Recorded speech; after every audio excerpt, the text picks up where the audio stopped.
about you, and I called you a bitch in my head. Okay. So like, I have 2 scoops of protein powder with just enough water to make it a paste. So it tastes horrible, and I just slam it down my throat, like just do what the Hollywood girls do and just swallow that shit. So like, Yeah, you just loosen the back of your jaw. yeah, listen, It open slides it, right down, right? Okay. All right. Yeah, clip that. Keep going. So, but I was thinking about it when you say like, "Oh, I just can't handle the taste." I'm like, you are so funny in certain ways because you can handle, like, you can put yourself. Jamie Lewis can put himself through an enormous amount of pressure, right? Like, you can put a lot of pressure on him to be like, I'm going to have to learn spreadsheets. I'm going to have to learn AI. I'm going to have to learn. And then you'll dive in for a month and no one will hear from you, and you'll come out and you'll look different and you'll be like, I have 5 more Jamies, right? And like, this is what you do. However, when you get into a cold plunge, you're like, you can handle 60 seconds. If you make it to 2 minutes, you're like, that's me, that's it. And then I remember this, so for everyone, we get in a cold plunge together, and I'm like, I just get in, and he's there and his nipples are above the water. And he's like, well, you didn't have your nipples in. Like, I'm trying to put my nipples in, like that's where it gets real. And I just go, and I put my whole body in, and it's not a big thing. And he gets in there and he's like, oh God, fuck, it's cold. Fuck. And afterwards he gets out, and I'm like, so physical pain is different to mental pain for you. And for me, I put myself through all sorts of, when I think about the stupid shit that I put my body through just to see if I could do it or for a performance. Like, yeah. Well, honestly, that's what this is. I stare at, every time I see my arm, I'm like, oh yeah, I can be tortured for 110 hours. Yeah. Right. Yeah, the physical pain is there, for me, with the protein powder, I'm year 15. This is year 15, 16 of my health journey. I just fucking hate protein powder. Like, it wasn't bad 12 years ago. So what about like 15 years ago? You know what I mean? But like, the further down you go, the worse it gets. Don't you buy egg whites? Yeah, so I do egg whites too. Yeah. So just pour right egg now, whites my favorite into a thing, right? If you pour egg whites into a shake or into a juice, like egg whites, you don't taste instead of doing shakes, the way I do it now, I've got like 2. One is pudding. So just like make a bowl of pudding and then put a couple scoops of protein powder in it. Easy. Yeah. Or I've been doing this thing where it's like kind of like a brownie. It's eggs, egg whites. It's everything to make a brownie except for the flour and the weed. So eggs, egg white, and cacao powder or chocolate, whatever. A little bit of honey, and then Greek yogurt. Microwave it for 2 minutes. Like, literally, it takes 2 minutes, and it's like 50 grams of protein, not couple hundred calories. It's like, it's not that bad. So for me, I'm always like, when it comes to protein powder, it's like, I don't want to have 2 of these a day. I don't want to rely on, I could just get 50 of my grams from protein shakes. I don't want that. I've been working in the music business for so long, I can swallow anything. Well, also, it starts to show up in my liver. So I don't know what liver condition I have, but when I have too much protein shakes, it shows up in my liver, and I failed my life insurance application once because like it showed signs of liver failure, and I was 3 years sober. It was like, it looks like you have the liver of like a 40-year-old alcoholic. I shudder. It's like, no, I don't. I just have protein in my liver, and so it's showing up as protein. Like, that's one of the things that happens in cirrhosis in the liver is proteins start bleeding into your liver. Dude, I am shocked. So like, that I went and got a basic rundown last year just to check on everything because I was like, hey, so just want to make sure I'm not dying. And I was shocked to find out that everything was fine. They were like, yeah, you're fine. No, no, they were like, turns out I'm not dying. Yeah, no, just like, I was like, really? The liver, the intestine, like everything on the inside. Like, I've been punishing myself for 20 years. Like, I was in a band, nothing crazy. No, don't get me wrong, no heroin, but like, I've been around, and they were like, yeah, you're fine. You're average 40-year-old. You made it. Yeah, average 40-year-old guy, wear and tear. Your knees hurt a bit. Your body regenerates very well, especially your lungs. Crazy. So one question that I have now, all of the people who watch what music they make, how interested do you think they are in this, in our diet regime and the things that we do versus what we're going to be talking about? Because my thinking is we should make this like a separate little 20-minute podcast, like Jayme and Shim, who's more fucked up. Well, you win that one. No, I honestly, well, I mean, this is what this is the coolest thing about a podcast is it doesn't have to be, it's not like a show that is on NBC that starts at 4:00 to 5:00 and hey, welcome to the show. We have to talk about these things and we got to hit these bullet points because no, we We could talk about anything and everything, and it's all good. I mean, I really do. The most things I learned about my health, I got those ideas from other people that I would have never, had no interest. It wasn't like we were talking about diets, and I was like, "Ooh, I'm gonna get that." It's just I heard a random person, Austin, my friend Austin, was on the show a couple of weeks ago. Here's the thing Austin used to do. I don't know if he still does this, but he only eats out at sushi. Oh, This is the rule he does. I don't know if you notice him on the video. He's in shape. He's the guy who he was the catalyst for my health journey about 15 years ago. We go on tour together. He's a fucking gorilla. You know what I mean? He used to train professional athletes. He's a kinesiology major back in college. And so we trained together for 6 weeks. And then that's how I learned how to lift. I learned how to do fitness because of Austin. But like in addition to learning how to train, I just anytime we would be like, hey man, we're gonna go get lunch. You wanna come with? Is it sushi? No? All right, I'm not going. How come? I only eat sushi. when he goes Why out or would in you do general, just anytime. no, if he's not gonna make the meal, it has to be sushi. Right. Now again, this was 15 years ago. I don't know if he's still doing No, this, I think but that's fair. that was just the thing. It was like, oh, that makes sure you don't spend too much money because you're not going out to sushi all the time because who can afford that? Mm. And then also like when you do, you're only gonna eat clean. It's not burgers and fast Yeah. food. It's gonna be fish and rice and basic ingredients. Like, huh? Like of all the like ways to like, oh, there's this diet and there's this, and you track your macros like this. He's just like, nah, here's how I do it. It's just if I'm gonna eat out, it has to be sushi. Otherwise, I don't go out Yeah, to a restaurant. I have found simple rules Right? are much easier to follow. That's why I've tried to do the macro thing 2 or Oh, 3 I only times. asked because like when I discover something, it's like, whoa, it's twice as much proteins as calories. Like, it's just when you discover gold, you Yeah, like yeah, sharing it. But yeah, I'm the same way. Like just whatever's easiest to do yeah, every day, yeah, that's the diet for you. Who cares what the book says? yeah. You know, the No, one you'll and do is the best yeah, one. and for me, like I found like my little secret hack is I make like it was fucking hilarious. Yesterday, you wouldn't know any of these references, so I'll give you the 10-second rundown. In Australian rugby, once a year, we have a thing that's kind of like the Super Bowl. It's called the State of Origin.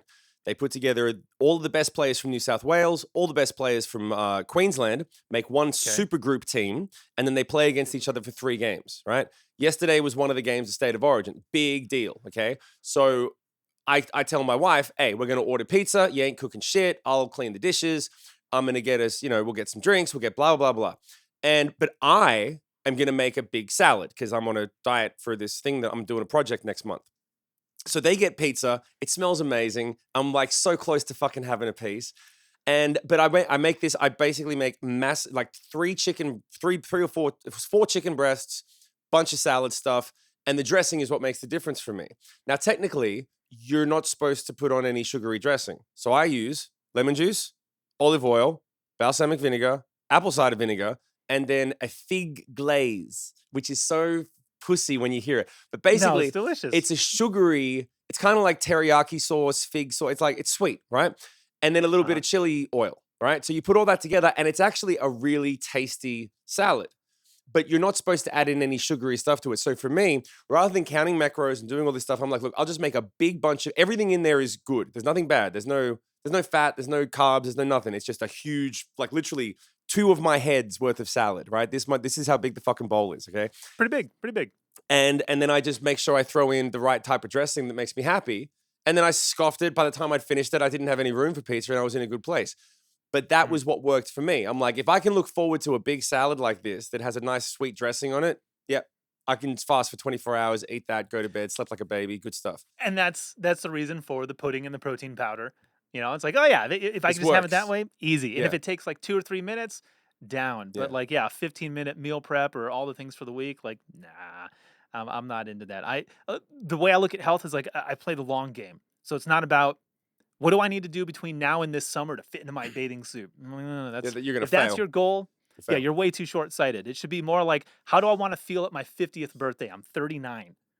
That's the goal. Like I'm Yeah. playing for 50 because now I'm 39. I started this game at 22, right? And I was planning on being where I am now, close to 40, which is feeling pretty good. Hmm. And I don't know if I've told you this. I have like a blood I call it the blood club. I think it's called Rhythm, and it's like Oh, they you've they mentioned do that. Yep. monthly They blood they blood they work. pick up your yeah. Yeah, so they send you a kit. I do a blood test. I send it to them, and they just keep record of it on the app. My biological age is 33, according to the past 4 months of blood work, and like I haven't been taking care of myself this year either. Like I don't feel like I'm in my routine. Yeah, I but went on 2 you're vacations. collecting I was eating the residuals. pizza. Yeah. I was doing all the the things you're not supposed to, and they're like, yeah, the blood doesn't lie. Like biological, and it doesn't have anything except my blood Dude, work, you know what? age, sex. That's a That's it. great name for a band or a song. Blood Doesn't Lie. Blood doesn't lie. Great name for a band. That's actually a game that we play a lot, and I know you know this, but for everyone at home, there's a game that my wife and I play, and anyone around. When you hear something that's like, "Yo, that would be a cool band name," it doesn't stop there. It's where are they from and what kind of music do they play, Yeah. right? So, what did you say it was? The Blood Doesn't Lie. Blood Doesn't Lie. See, I think Blood Doesn't Lie. I'll go first, and then you tell me. Okay? Do you have an idea of what it looks like? In my opinion, they're kind of like a post-hardcore, like Every Time I Die, All That Remains, like one of those kind of like screamo. Most of their vocals are shouty, Mhm. little bit of singing, a little bit of screaming, but and they're from upstate New York. I Okay. don't know why, like that. They're from the middle of nowhere, and they play the city. Okay. So, yeah, That's what I'm that's getting. what you're getting. So you want mine? What's yours? Blood Doesn't Lie is a 6-piece Swedish rock band that is they all have long black hair, but they all wear clothes that are just slightly too small for them because they don't really know what they're doing. And Power metal or black metal? no, not it's not even it's more they're actually more emo. Basically it's between all that remains, like what you said, and My Chemical Romance. So there's a lot of legato, halftime, More theatrical. A minor 7, transitions and stuff like that, and more theatrical, and they attempt to do really massive harmonies, and they always just fall slightly short. But the memes are out there. Go looking. Yeah. So, oh, and one other thing before we wrap up, it was interesting what you were saying, right? You're playing the long game. I'm playing the long game too, as of now. As of kind of honestly, this year I started to play the longer game. I used to have a 3-year plan. Now I'm working on a 10-year, and I think that comes down to acceptance of like, yeah, it's going to take. Well, you have to be prepared for 10 years of time to achieve big goals, life-altering Yeah. goals. 3 years you can get a degree. 10 years you've done your 10,000 hours. That's the difference, right?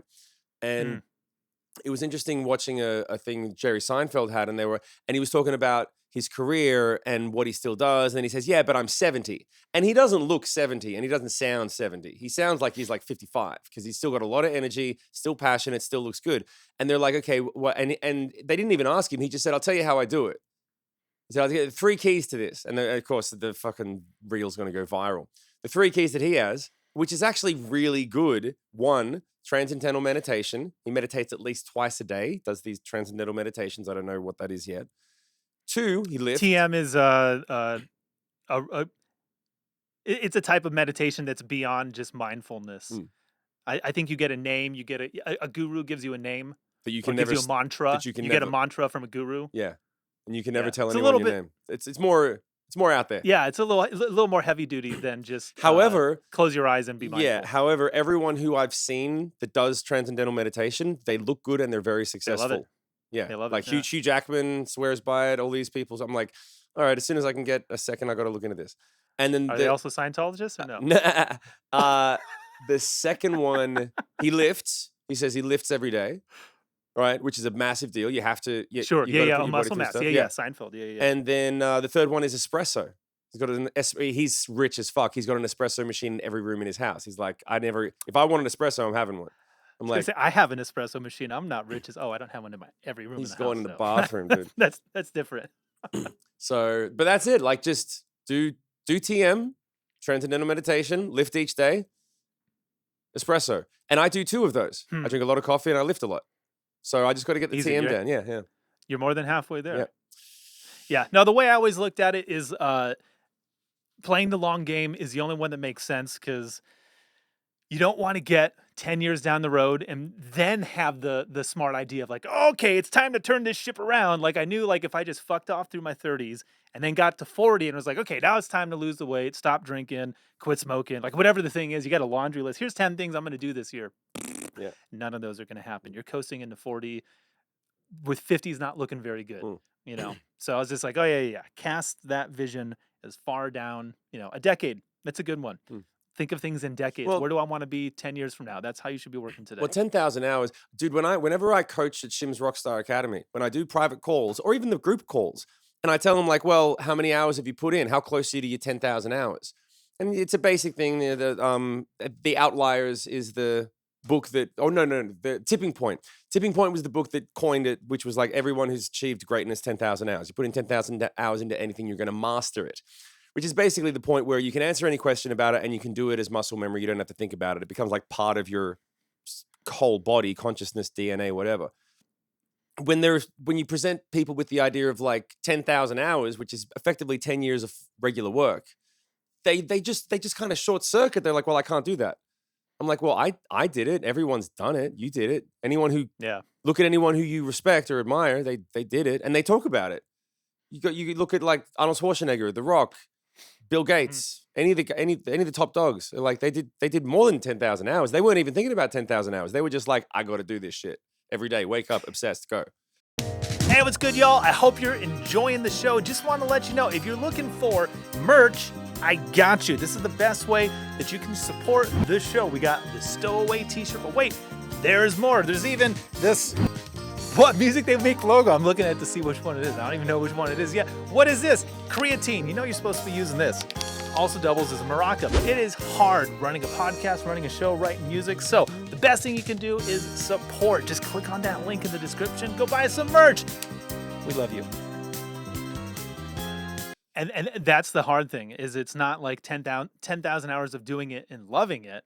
It's the time that you love it, and then also the time you hate it, and then also the time that you don't care, and then also the time that everyone tells you that you're wasting your time, and all the time that you're telling yourself you're wasting your fucking like it's not all the same type of time, and like, yeah, you have to push through all of it, and yeah, the ones who make it to the top, like, clearly, they got their reps in. You can tell.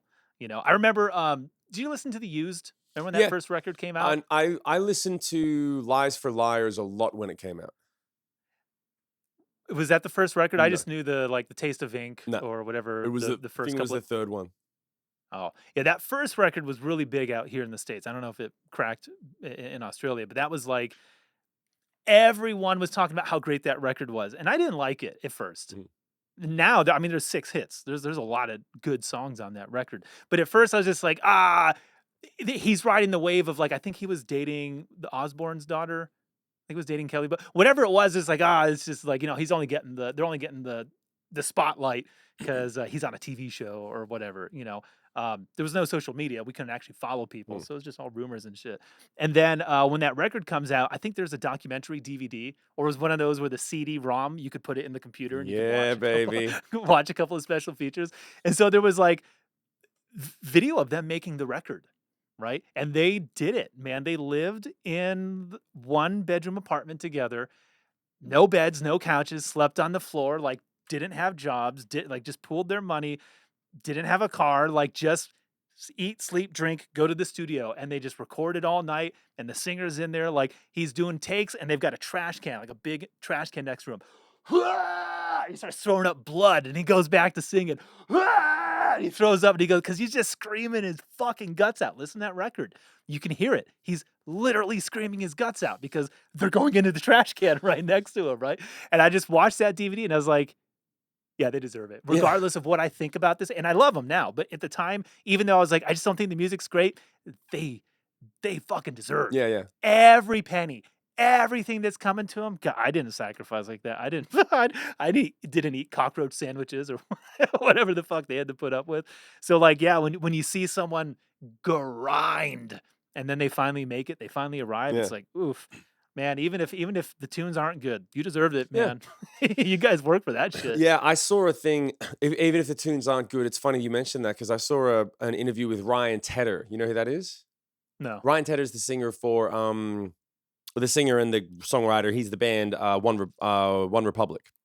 Oh, okay, yeah. And he's also one of the biggest songwriters of the last 10 years. Wrote on Adele's stuff, wrote on everyone's stuff. He's a massive deal.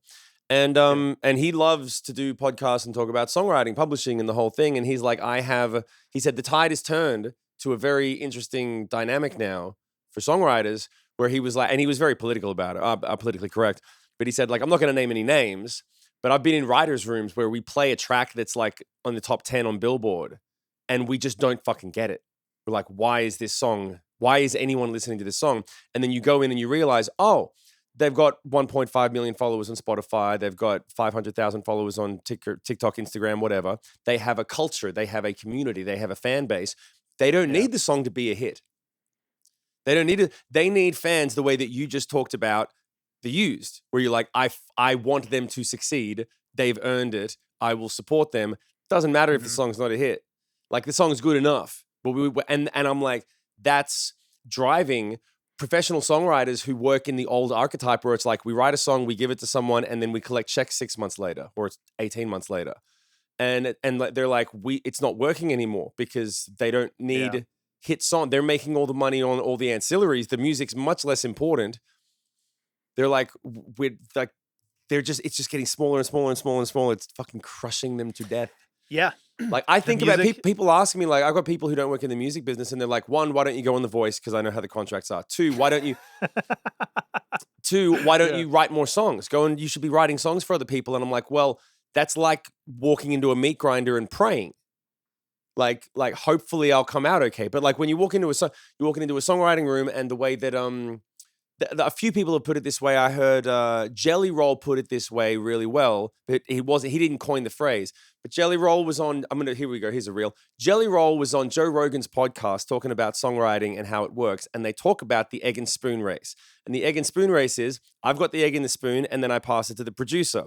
And then the producer works with it, walks over and passes it to the label. And then the label passes it to the radio. And then the radio passes it to somewhere along the way, it's likely to get broken. Like, the chances of it making it all the way through are pretty slim. So that means that everyone's just playing a perpetual egg and spoon race. And somewhere, if you pass it to the wrong producer, broken egg. You pass it to the wrong record label, broken egg. And you're under contract with these guys. You can't just be like, hey, I'm not sure about that guy. Pass the spoon to someone else. No, he's got a contract. He's already paid. He's finishing the job. If he breaks it, too late. And that's your song. And it's like, and you've put your heart and soul into one fucking song. So it's the reason why I give more grace to movies that didn't turn out great for one reason or another. Because as soon as the credits roll, I'm just like counting all the names. That's all the ways this movie could have gone wrong or right. Yeah. In fact, it's even more impressive when it does go right. When Return of the King happens and it's 15 fucking minutes of credits, and you're like, you didn't screw it up. I mean, or maybe you dropped the ball. The super fans will get into it, but like, holy shit, man, to land a 15-hour plane like this, and just like, it's a miracle. All these people were involved, and it didn't get too fucky, and there were 2 Weinsteins. Like, Jesus, like, what are the odds that this actually turned out good? Yeah. So I'm more impressed when a movie turns out perfect. Yeah. You know, but when it's like, this or that, and I'm like, I get it. There was some producer in the room who's like, backwards hats are in. Make sure he's got one of those. There's somebody in the room justifying their job. Yeah. Always. Yeah. There's always a producer. There's always a suit. Movie, music, pick a part of the entertainment industry. Somebody is making some dumb rule just so that later on, when they think, okay, what did we go over in the meeting? Oh, Johnny had this one idea. Johnny spoke. If Johnny didn't say anything, they forget about Johnny and fire him. Yeah. You know, it really is that dumb. That's why there's a dog in the scene. Because Johnny's, we need a dog. Exactly. Yeah. Something stupid. So I get it. When a movie doesn't turn out 100%, when a record doesn't come through, man, there's so many people involved. There's so many ways it can go wrong. Did they nail the things that were important? You know? That's why the old catchphrase, what's the antidote to a bad snare drum sound? A hit song. Yeah, hit song. Yeah, hit song. You can, a hit song will solve a lot of problems. You know, but now let's talk about some bands. Let's keep this conversation going. Okay. Did you email me a list to ask? I did not email. I didn't email you a list. You emailed me a list, and I have a list, but I was just going to ask you some things. So why don't you just? Okay. So you're going to ask me your list, and then I'm going to ask you my list.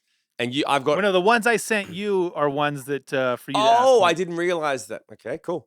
In that case. Well, if you read them, I don't know if you know most of those bands. Okay, I don't know. Well, I know half of them, but hold on a second. Let me go and find my list, and. No momento, and what I'll do is do you want me to email this to you? For everyone who's watching, just WhatsApp it. Just send it over. Yeah. So we do these things on our socials where it's like this band versus that band.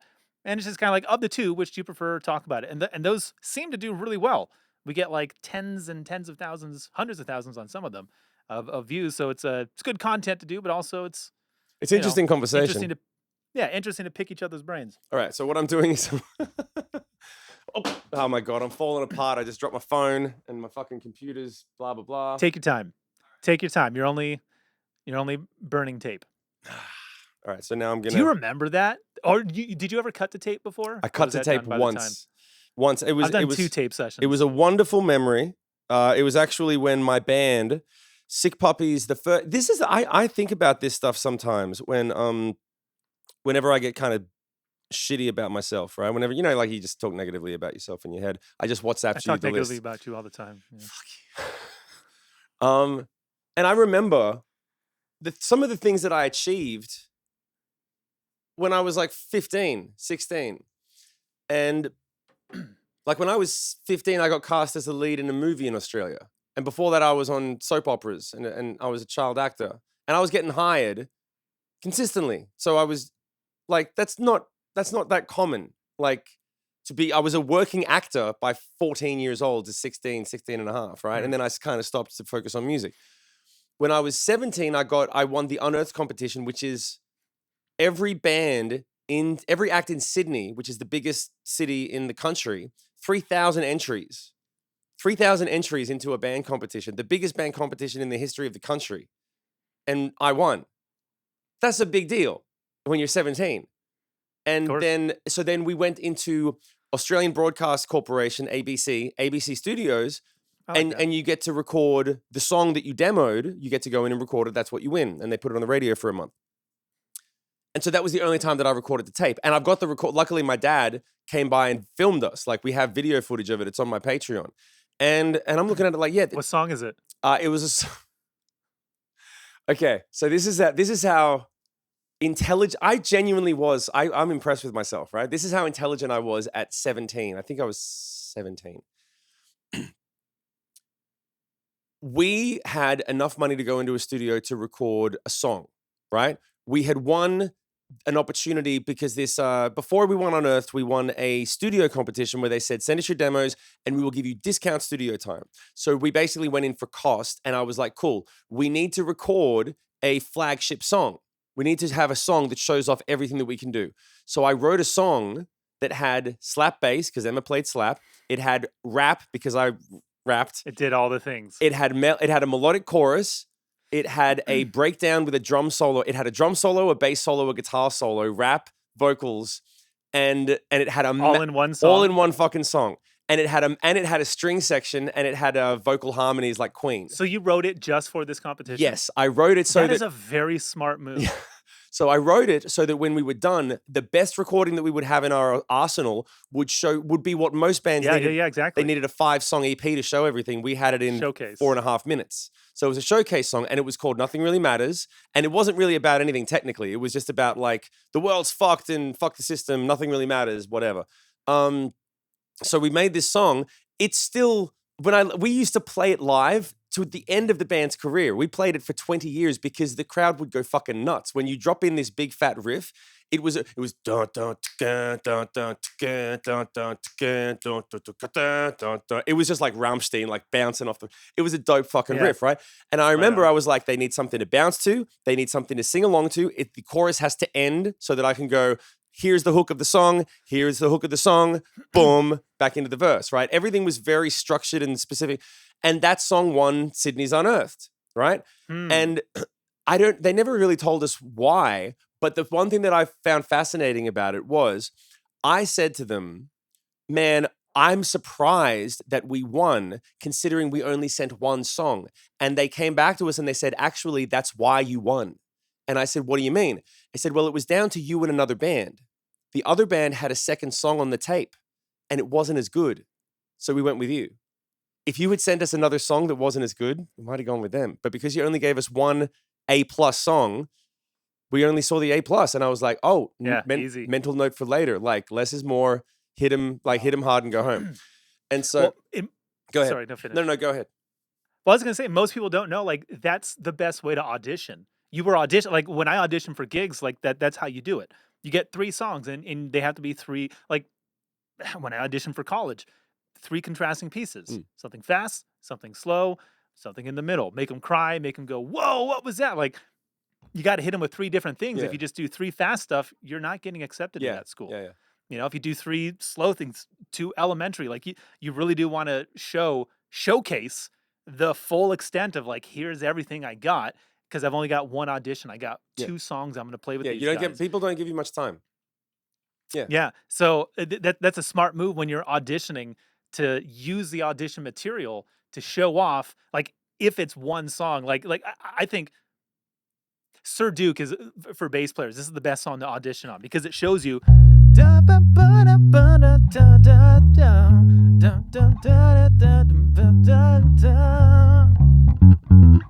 So it shows you I know how to groove, Right. because we didn't add anything extra. It's boom, boom, boom, boom, boom. If you start adding too much, I can tell this guy's too busy. Right. Right? So it shows you like, oh yeah, he knows how to play the part. But then the next part, everywhere.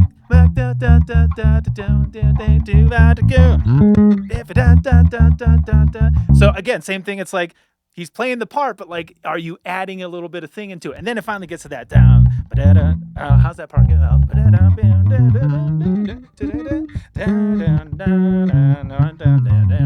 Now it's like, okay, now let's see the chops. Yeah. Because if you can hang on this line, like, you have the thing that before I was like, oh, he's not doing too much of that. Now you're doing the right amount of that. And then can you ad lib a little bit in that section, Yeah. you know? So like Sir Duke is a great, if you're auditioning into like a cover band, a show band, a cruise ship or something like that, Sir Duke kind of shows all the things a bass player can do, minus slap. You know, you can take a solo on it. It's an easy song to be like, here's what I can do as a bass player. You don't need to hear "Don't Stop Believing" or any of the other ones. We could just do that one, and the MD is gonna be like, yeah, we got this. Yeah. This guy's either got the job or not. Yeah, and that's the thing. Like, every job, you're not for every job. The amount of times that I'm coaching someone Correct. and they're like, oh, I think I should do this and this and this, and I'm like, well, what's your strength? And they go, well, this is my strength. I'm like, so do more of that. Like, focus on that. Add some light and shade. Like, basically stay in your lane. Like, you're not auditioning. You've said it 100 times. You're not auditioning for Korn. If someone was looking for a bass player for Korn, you'd be like, yo, I know Ra. Like, he's great. Hit him up. Like, I'm not that kind of player. Like, you lean into what you lean into. And so people need to know their lane. I'm not auditioning for opera. You know, I'm a rock and roll singer. I'll audition for rock singing. You know, so. But actually, there was one thing I was going to ask you about. This will be a nice little moment. I don't know why, but last week I had this fantasy, a daydream, of being a cruise ship entertainer. I was like, it would be you and me doing Shimmy Clifton and the Mother Lovers? Dude, anything. But like, Cruising the Caribbean. Imagine getting a good gig on a cruise ship where it's like, hey, you're playing the same play. The sound's always the same. The room's always the same. The audience is always there. I hear it now. Yeah. And you run the same stick and they think it's great. And then you play a 1.5 hour set. And then you go to, you know, the tropical islands and you hang out and get stoned and do whatever you want. But like, it would be the dopest thing in the world. You're not wrong. I have a lot of friends that did that. The only problem you run into is your roommate. Because usually they don't hire bands. They're just hiring individuals. So you don't know who you're going to be bunking with for 6 months. Right. And he shits in the shower. You know what I mean? Like, I'm not lying. I know a guy who used to shit in the shower. So like, you got to share a room with this asshole. Yeah. Like, yeah. That's like, that ends up being the hard part. Isn't necessarily, you know, the gig itself. Because like, hey, play any songs. Gig, Yeah, you and I know how to play the same thing over and over again and have fun with it. The people who don't know how to do that, I don't know. I can make any gig enjoyable. It's never the music's fault, you know. It's usually something else why the gig sucks. And in that case, yeah, it's usually who you bunk with. It gives a new meaning to the word cabin fever.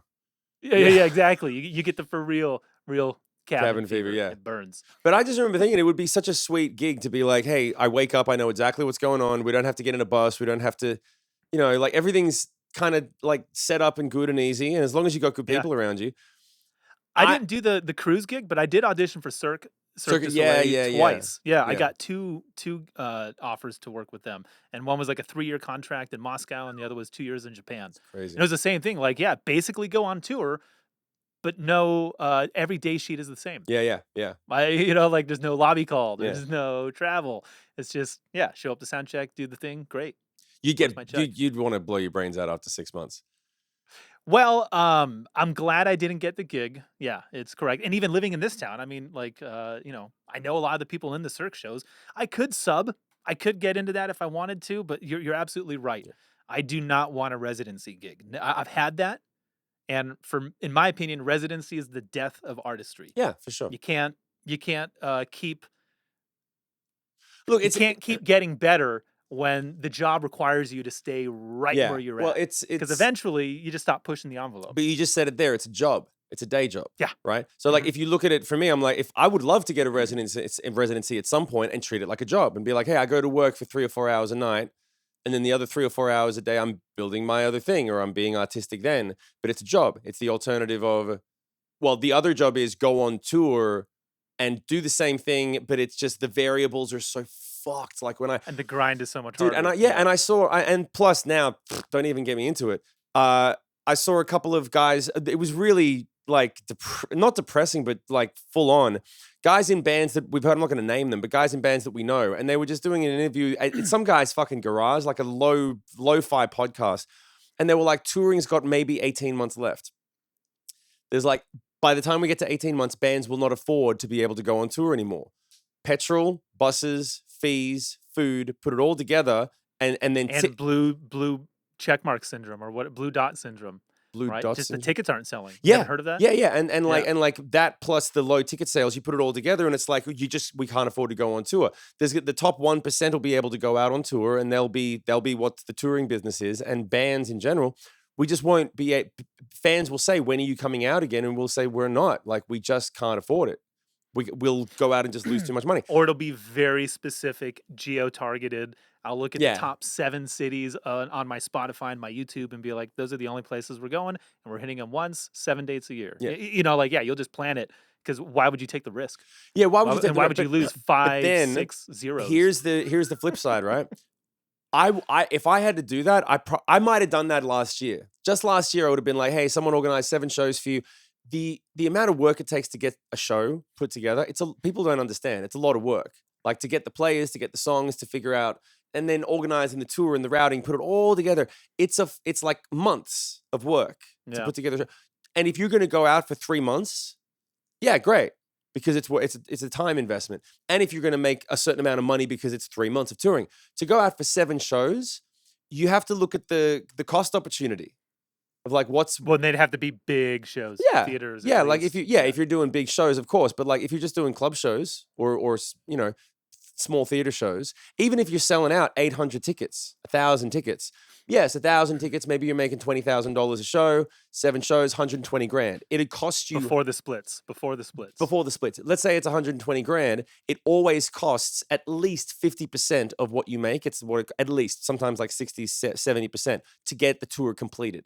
To pay for all the people, to pay for the insurance, the petrol, the flights, the whole thing. Put it all together, plus the band, plus everything.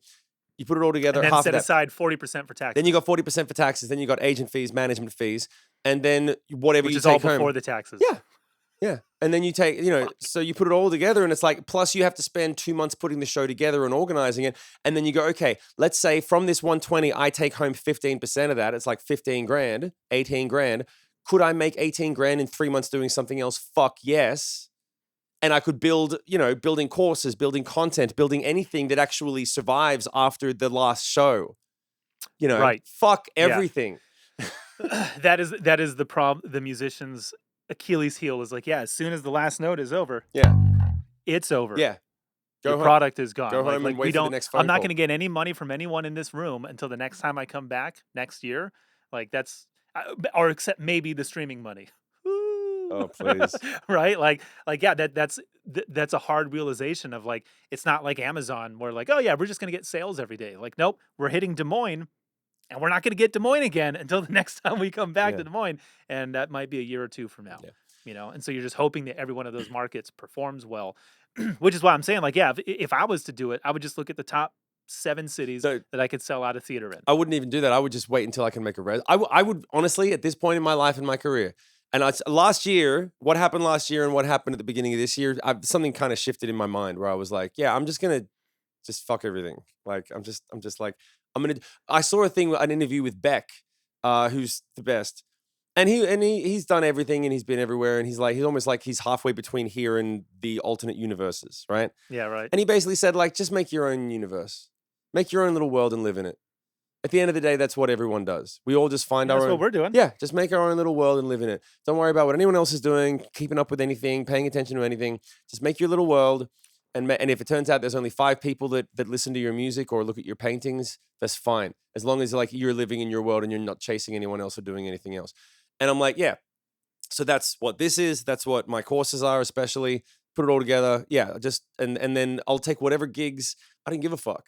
And like doing a residency, I would much rather put like I swear to God, like after I went to that show, Furnace and the Fundamentals, What show? Okay, so Furnace and the Fundamentals is the name of that party band that I told you about that they mostly do private events, right? And they do like maybe half a You dozen. told me here on the show or a couple days ago? I think I told you. I can't remember. Okay, so I'll break it down, okay? Furnace and the Fundamentals is the name of a band. It's a party band. Great band. Okay. They're really great. They only do covers. They basically like if a DJ had a band. So they do mashups. So every 1.5 minutes, they transition into a different song. And the crowd just has hit songs to sing along with for an hour and a half. And they're like, yo, it's this. Oh, I love that song. Here, crowd, sing this, sing that. Party, right?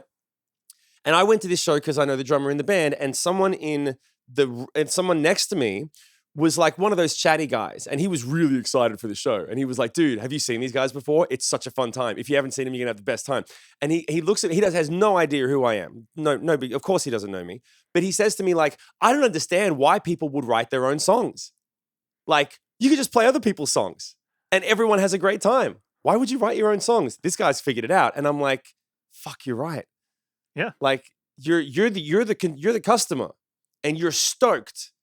And you just bought a ticket, and the show was great, but there was nothing original about it. There was no original content. He was taking inspiration from all the songs and putting on a different costume and something up on the screen. I'm like, yeah, it's a party band, and he probably made like 40 grand that night, like gross, because everything was preset. The band was rehearsed. He's just like he's got a product and he's just selling shows. He's done, right?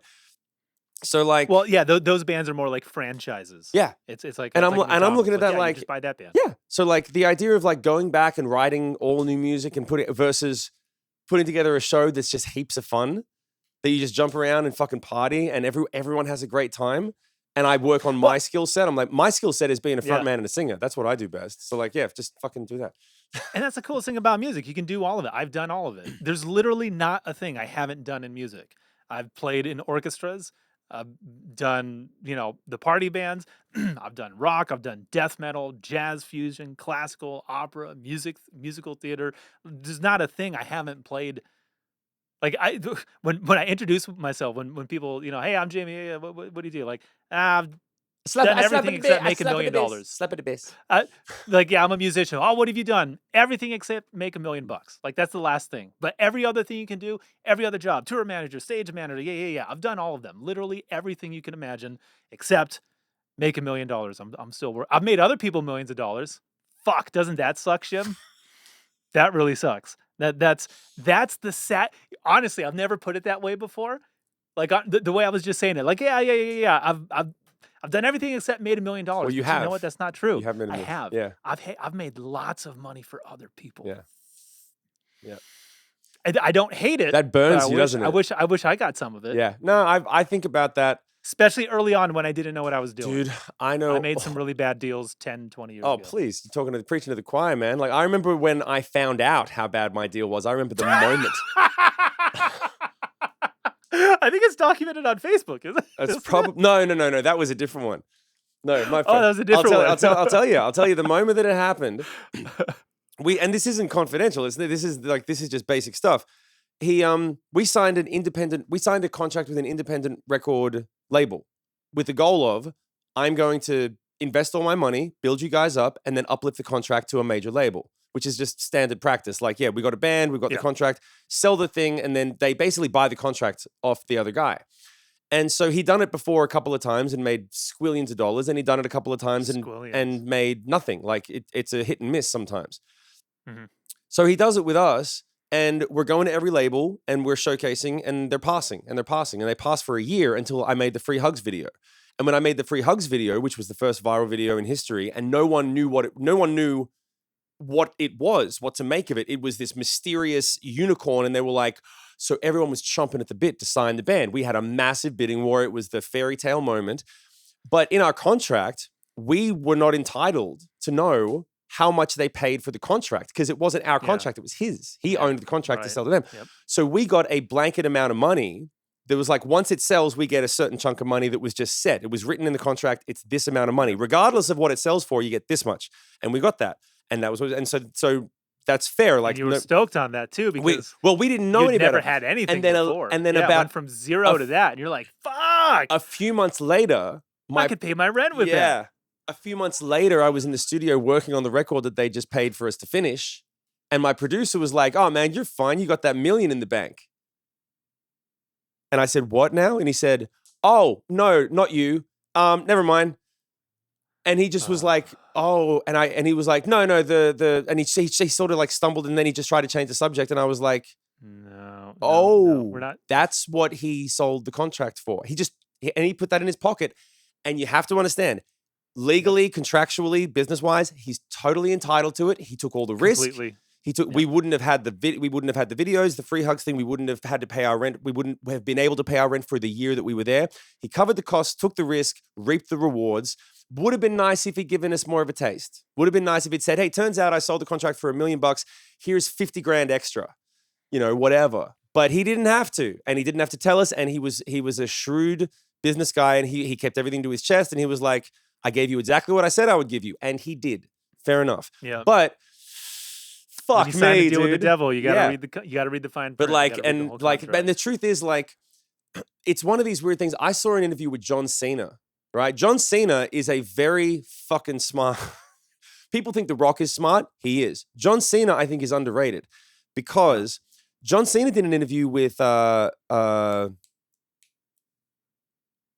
Parts. What was the name? Howard Stern. Howard Stern, yeah. John Cena did an interview with Howard Stern where Howard Stern was trying to say to him, like, so your name is John Cena and your character's name is John Cena in WWE. And he says, yeah. And he says, and WWE owns your name. Yes. So doesn't that make you mad? Like, they own your name. Like, you can't do anything with that name unless WWE signs off on it. They have to approve the movies you go into for a long period of time. Now I think he's free, but like for a while. And he didn't blink. He was like, "No, I'm grateful. I'm grateful." And he was like, "What are you talking about? Like, you can't make a move without him." He said, "Yeah, but I wouldn't have any moves to make without them. Like, they made me who I am. I was nothing. I was just I had a dream and I knew exactly what I was getting into and I took my chances and they took their chances and they won big and now I'm winning big." And for the first few... you learned how to win. Yeah. And he was what like... winning actually looks like. Yeah. And he was like, I have everything that I have because of the... Like, he rode the wave. He didn't fuck it up. And he also got very lucky. You put it all together, but he didn't sit there going like, "Yeah, man, like there was this time I wanted to do this indie movie and I couldn't do it because they were, so fuck WWE." He was like, "Nope, grateful. Thank you very much to everyone." He was nothing but grateful, respectful, authentic, all the good stuff. And like, but that's the nature of it. Like, these people, and that's what, it was interesting. I saw a documentary, Jared Leto of all people. He put together this movie over a decade ago that was basically his retelling of the same story everyone else has had, which is like, "Oh, I'm famous now and I'm not getting paid as much as I thought I should because my deal is a regular record deal." And then he made a whole movie debunking how record deals are done. And if you understand the business, it's boring. You're like, "Yeah, we know this. This is how the business works." If you're a fan, he looks like Jesus Christ dying on the cross. Look at them. I'm suffering for my art. And, and no, I love Jared and I love everything he does. But I watched the movie and I'm like, I know, I'm on the same label. I got the same deal. I get it. Like, yeah, it's bummer, but you're par for the course. But you're Jared Leto. You're doing okay, right? And everyone who worked at Capitol Records was fucking livid. They when I would go out on tour and they would come to, like, radio guys, record label reps, you'd see him in every city and they'd be like, "Can you believe what Jared did?" And I'm like, "Well, what do you mean?" And they're like, "Dude, we've been busting our ass for years for that guy. Like, we've been working really hard for him and he basically threw us under the bus and said, like, he's getting ripped off." And it's like, you wouldn't have any of this if it wasn't for all the work that we put in. Yeah, we're getting paid for the work that we did, but we did the work. Yeah. And I looked at it from both sides of the equation and I was like, fuck, because beforehand I was like, yeah, fuck the labels, the artist is king. And they were like, "Dude, we really work like," no, and they told me, they were like, "No one took him seriously at the beginning, dude. They thought he was some vain actor that wanted to play rock star. It took 3 years before anyone took him seriously. And we pushed him for 3 years down everyone's fucking throat to say he's a real artist, he's a real musician, the songs are great, give it a chance. And then he finally broke, and a few years later he comes back and says like, "Oh, my deal's not good enough." It's like, yeah. We took the risk, we get the rewards, and you get to go make movies. Shut the fuck up. You know. Well, and that's the record business. Yeah. They own the record. Yeah. Everyone's like, I can't believe the record label owns your music. They paid They're for a it. record label. What They do you think paid for they it. what do you think they do? Yeah. Yeah, they paid for it. They bought it. They did it. It's theirs. Yeah. It's not yours anymore. You sold it. That's why you got the money. You got the money. They got the record. That was the whole point. Hopefully you signed a good contract. And it was a good amount of money for the right record, but usually it's not, you know. And that's the other thing too. When you look at the really successful people, how did you get successful? How do you have so much money? It's not from usually doing favors and being nice No. and super fair and turning the other cheek. Like, no, it's usually they learn the hard way too. Yeah. And now that you've learned the hard way, now you have a choice. Am I going to treat other people like that? Or if I had that kind of contract, would I let them know, hey, here's what it actually is, and I'm going to give you this bonus. I don't have to. Yeah. But I'm letting you know because I don't want you to hate me 10 years from now. Yeah. Or 10 months from now. Yeah. Like, yeah. 10 minutes. I see in that moment, this is how it goes. Yeah. And now if I ever find myself there, I know how I'm going to handle it. And to be fair, I did feel, and I still do feel that way. Like, I don't carry it. It doesn't keep me up at night. But when I think about it, I'm like, yeah, you did, like if we're being real, you did what you said you were going to do. I did what I said I was going to do. We both worked really hard. And it didn't really work, right? The X factor was missing. Good songs, good lead singer, girl on the bass, 3-piece band. Nothing really too special about it. It's missing a short, bald guy. And then that was the missing piece. And that was the feedback that we kept getting from the labels. And then I made the Free Hugs video. I basically revolutionized the music video. I literally created something that had never been created before. And for that, he made $1 million. And that's where I'm like, dude, I did do something better. All of your other acts never did anything like that. They just had good songs and good but like I made a new thing. Can I get a taste? Because you wouldn't have that million without you made a lo-fi, you made like the equivalent of like the Blair Witch Project of a music video, right? You just put it together yourself out of clips. Yeah. And now that's like a viable format of how people do their music videos. Yeah. You got to remember, we got a call from YouTube. When we got have you ever gotten a call from YouTube? From Mr. Google? From Mr. YouTube. Like the guys who owned YouTube, 6 months after it had been launched, YouTube called us and they said, I fucking remember the message. Like I remember the phone call on speakerphone, the band's listening like, dude, YouTube called us. Are we in trouble? And they specifically said, what is this? We don't know what to call this. Is this a music video? Is it a home movie? Is it a documentary? Because it's not anything. Like, what the fuck? Like, we need to know what category to put it in, or if we need it, because if it's a which is why you call it the movement. It's the Free Hugs movement. Yeah. It's not just the Free Hugs video. It was a whole thing. Yeah. And like, it was, we didn't know either. We were like, no, it's like, and we had to tell them like, it's a music video because we want our people to know our band. They're great. Okay, cool. So then you have a release for the guy in the thing, right? You've got releases because we don't want to get sued. Because if it's a documentary or if it's a home movie, you don't need releases. But if it's a music video that you want to profit from ancillaries and you're selling the music, where's the release? Okay, cool. So he signs a release. We send it to YouTube. Okay, great. Now we can put it on the front page. And then it's now a music video, first viral music video. That and the treadmill one. Those happened at the same time. Remember the OK Go? Is that OK Go? Yeah, OK Go treadmill music video and the Free Hugs video. Free Hugs went further technically because it was different. In a different way. Like it wasn't supposed to be a music video. People looked at it like for what it was. It was like a gift from a friend. It was like, hey, I made this home movie for you. It was originally designed. That's why the whole cornerstone of all my courses is built off what I learned from that video. That video was created to be a video get well card from my friend whose grandmother had died and I couldn't be there to help him. So when someone has a death in the family, you send them a card, you send them flowers. I sent him a video. To be like, hey, this should make you feel better. Remember when we had good times, we'll have good times again soon. That was it. So because that feeling came through the video, that's where I learned that that's the only thing that matters. There was no budget, no plan, no nothing, but it made the feeling happen. And that's why the video went viral. And that's what created viral. People share things when they feel things, right? If they don't feel it, they don't share it. It's really simple. And that was the first one. So that's like that's the frustrating thing for all my students in Shim's Rockstar Academy. They're like, what about this? What about that? I'm like, well, do you feel anything? Start to feel things and then build off it. And if you don't feel anything, scrap it. Because it's not it. It's not starting. You know, like, and they get so frustrated. They're like, but I just bought this new pedal. I'm like, yeah, it doesn't feel like shit. Sounds like farts. Yeah, no. We should have plugged that one in. I didn't read the comments, but I heard everyone's pissed that they didn't get to hear the fart. Well, we'll have to make a part 2. I just play farts part 2. Yeah. Yeah, we should call them up. I feel like that one video got like 1 million views between just TikTok and Instagram. Yeah. That's good. That's our first viral video. See you guys, it's not that hard. It's not that hard to make a viral video. It's free hugs or farts. And farts. Yeah. Loving shit. This is a simple formula as it turns out.